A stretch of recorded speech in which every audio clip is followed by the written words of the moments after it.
উচ্চ রক্তচাপ বা হাই ব্লাড প্রেশারকে চিকিৎসা বিজ্ঞানে বলা হয় নীরব ঘাতক।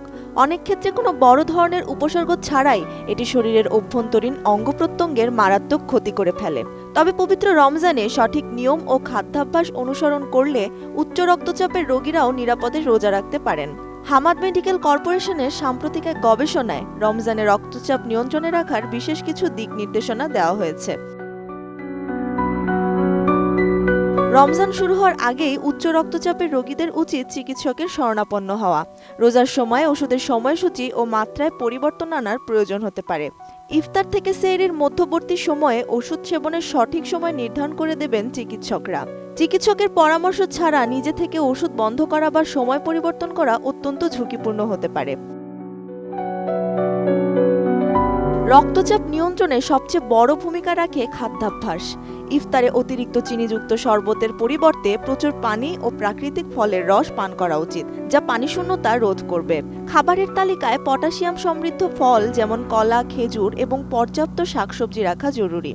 অন্যদিকে লবণাক্ত খাবার যেমন আচার, নোনতা বাদাম এবং ডুবো তেলে ভাজা চর্বিযুক্ত খাবার এড়িয়ে চলা রক্তচাপ নিয়ন্ত্রণে রাখার প্রধান শর্ত।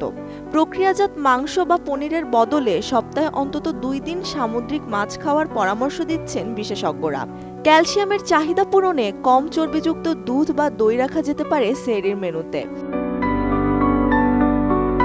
32 ইঞ্চি জেভিকো টিভি এখন মাত্র 15,000 টাকায়, সাথে পাচ্ছেন 3 বছরের প্যানেল ওয়ারেন্টি।